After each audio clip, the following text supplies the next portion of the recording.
The stench of the 1930s is in the air. The stench of the 1930s is in the air, and we are surrounded by Neville Chamberlains. Neville Chamberlain in the White House. Neville Chamberlain in Germany. Neville Chamberlain in France. Neville Chamberlain in Italy. Neville Chamberlain's all over the place. Except the Prime Minister of Canada. He sees it. Except the President of Egypt. He sees it. Except the Prime Minister of Israel. He sees it. Oh, I know. Deflated balls, deflated balls. Well, go somewhere else for deflated balls. I'm not interested.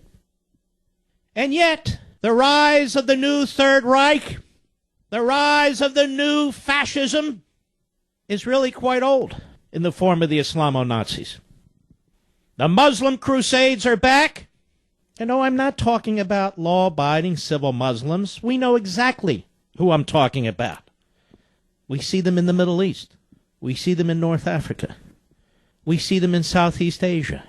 We see them throughout Europe. We see it growing even within the United States, under our noses, in front of our eyes.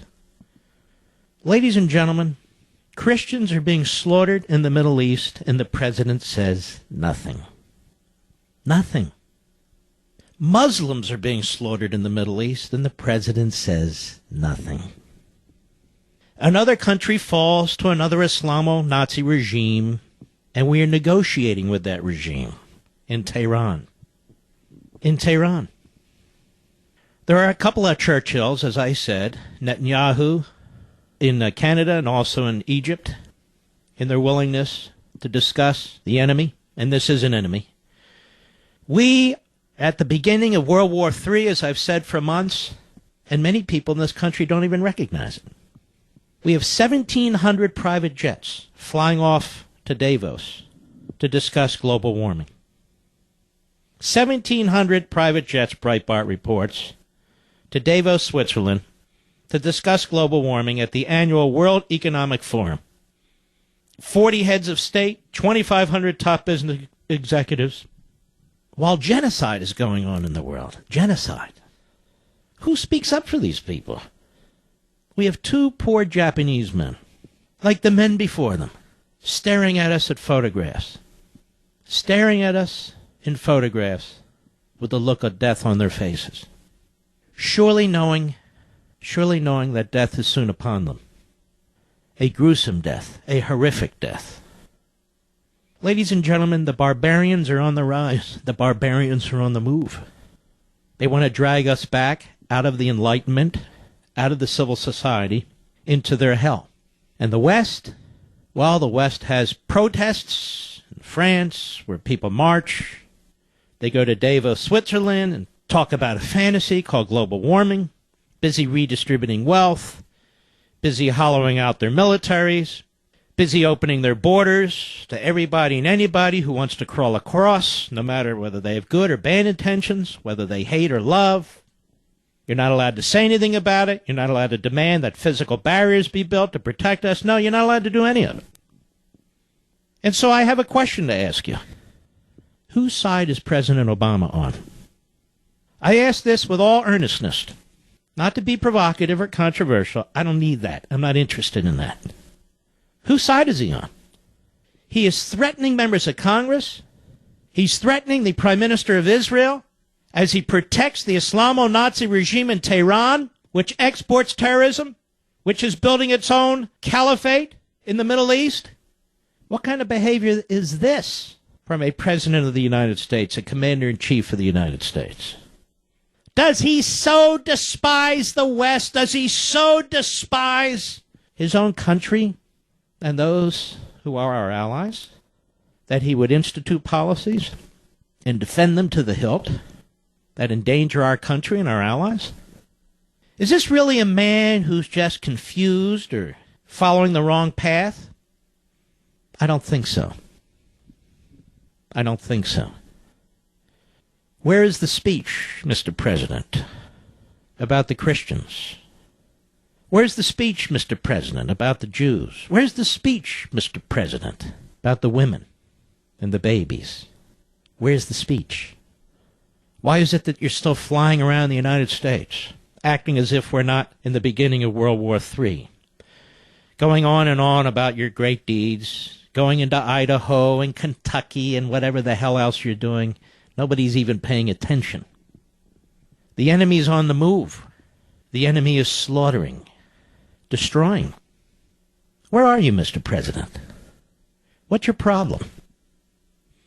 The king of Saudi Arabia has died, and we're sending the vice president over there as part of a U.S. delegation to pay respects to the king's family. This president doesn't even respect the prime minister of Israel. This president will do an interview with some lunatic who sits in a bathtub with Cheerios and milk or Fruit Loops and milk. President of the United States will do an interview with this woman, take the time, apparently as much of it, out of his busy workday, watching ESPN in the morning, to be interviewed by this nutjob, but he has no time to see Netanyahu. I'm going to tell you something, and it's going to be very uncomfortable. I don't care how many wealthy Jews Obama surrounds himself with. I don't care how many wealthy Jews have contributed to his campaign. This man has all the signals of an anti-Semite, and I'm not going to take that word back. I believe this in my heart and my soul. It's not about Israel. It's about what's in Israel.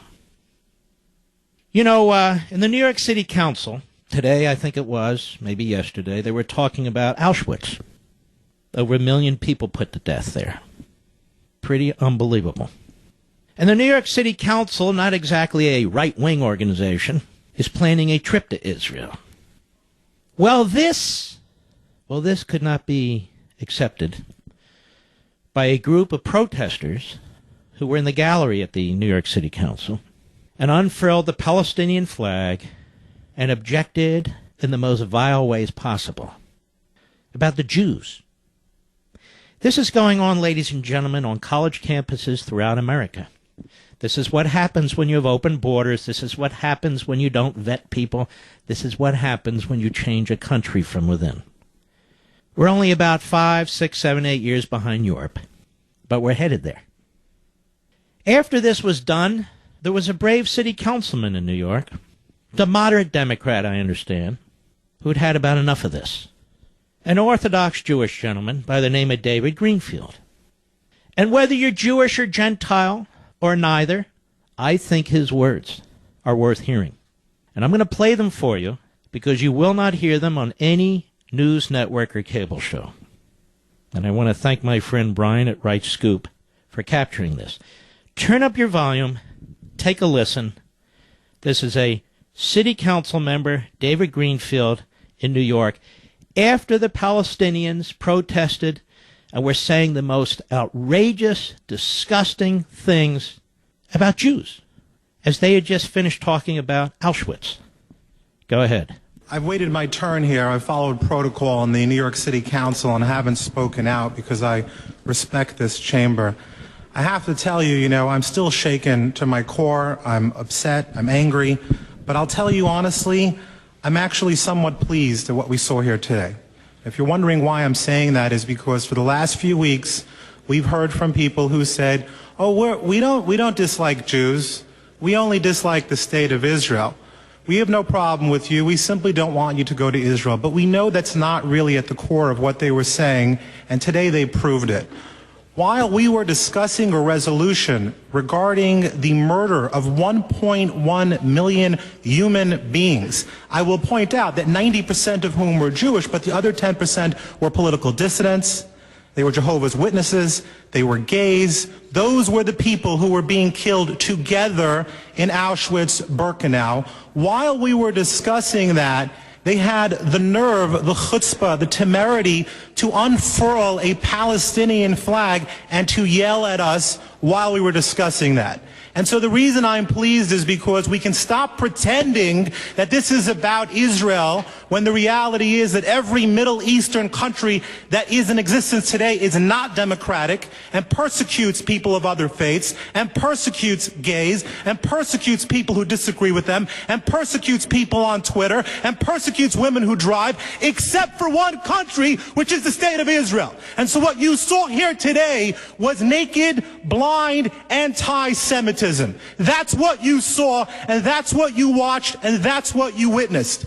People who who are upset for one reason. Do you want to know why they're angry? Do you want to know why they're unfurling that flag today? Because Hitler did not finish the job. He only wiped out half of my family. And only by the grace of God is the other half, me, the grandchild, still alive today. That's why those people are upset.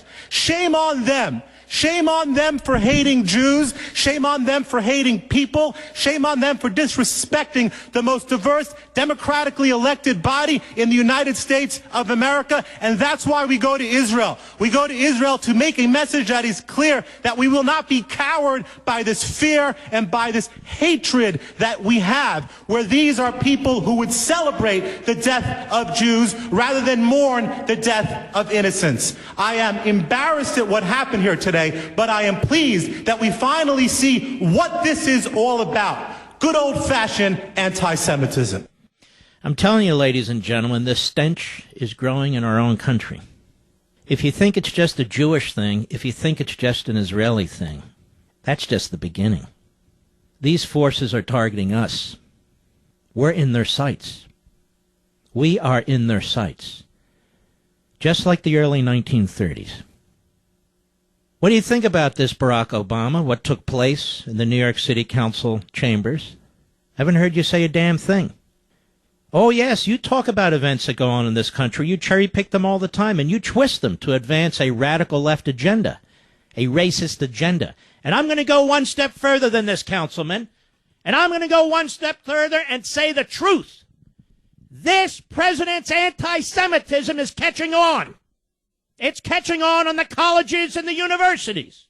The Speaker of the House had the temerity, the hubris, if you listen to the leader of the Democrats in the House, to invite the Prime Minister of Israel to speak to Congress and the American people about Iran and the Islamic terrorists. And Obama, for the last 48 hours, has spent day and night trashing him while making peace with the Islamo-Nazi regime in Iran.